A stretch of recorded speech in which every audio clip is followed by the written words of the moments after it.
Hey everybody, how's it going? And welcome back to Copper Jacket TV. So I got a big shocker for you today. Looks like the Ninth Circuit Court of Appeals has once again sided with the state and sold out the people of California. Let's talk about what's going on.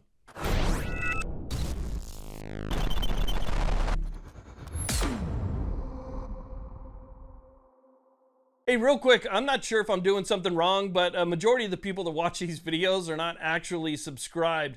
If you are interested in staying up on your rights, hit that subscribe button. It's free. It only takes a second, but it really does help us out quite a bit, and it helps us spread our message. Thumbs up is always appreciated, and if you want to hit that little alarm bell, that'll let you know when new videos come out, and I try and post at least 5, maybe 6 videos a week. So with that being said, let's go ahead and get to the video. Okay, so let's go and talk about what's going on here, because this is pretty disgusting, and it's going to affect a lot of people. The Ninth Circuit, yes, covers California, and this is a California law, but because it's the Ninth Circuit, they basically upheld it for every state that is covered under the Ninth Circuit's jurisdiction. So basically what they did is they upheld AB 173. Probably asking yourself, what the hell is AB 173? Because California comes up with something new pretty much every single week, and it's hard to keep track. Well, AB 173 has actually been law now for a couple years, but it's been challenged in the court system, and it's made its way all the way up to a 3-judge panel of the Ninth Circuit. They upheld AB 173. 173 basically allows California to dox its citizens. It allows them to dox you if you are somebody who uses the services of an FFL, an ammunition vendor, or even somebody who just has a CCW. It allows them to disseminate your information to different groups.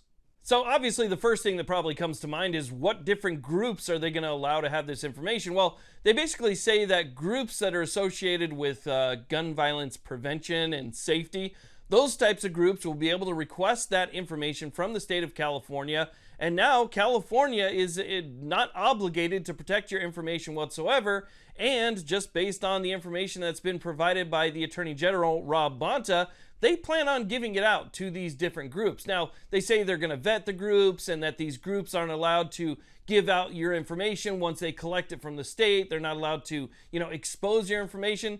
But that means that your information is still going out to several different groups. Right now, it's being collected by UC Davis, and I believe there is one other one as well. But now other groups are going to be able to jump in, like Giffords, and all of these other research centers are going to be able to jump in and request all of that information as well about CCW holders. Who's using these vendors? How many people are going to these FFLs? What's their personal information? I've even seen that the information collected could also contain medical records, like your psychological evaluations and stuff like that. Obviously, with SB2 and different things that have been happening, California is collecting more and more and more information. And once that gets sent up to the DOJ, all of that information is sitting there in one specific location that, again, can be disseminated out. So all of these different groups are going to know, as much information about you as they want, I assume. So here's a statement from the Office of the Attorney General, which is Rob Bonta in the state of California, where it says, Oakland, California, Attorney General Rob Bonta today secured a court decision by the United States Court of Appeals for the Ninth Circuit allowing the California Department of Justice, DOJ, to continue sharing data with qualified gun violence researchers to better direct strategies to protect quote-unquote gun violence. The decision in Doe v. Bonta allows the DOJ to continue to provide the University of California Firearms Violence Research Center and other qualified gun violence researchers with data under Assembly Bill 173, which is necessary to conduct research in evaluating the leading causes and impacts, as well as effective responses. Now, I'm sure you guys can decipher that for yourself, what effective responses are. It's basically another term for legislation. Now, the challenge that was brought forth to the Ninth Circuit Court of Appeals was on Second Amendment grounds and 14th Amendment grounds. And essentially, the Ninth Circuit just dismissed everything. They basically said that the plaintiffs here just don't have a case. They didn't argue their case well enough.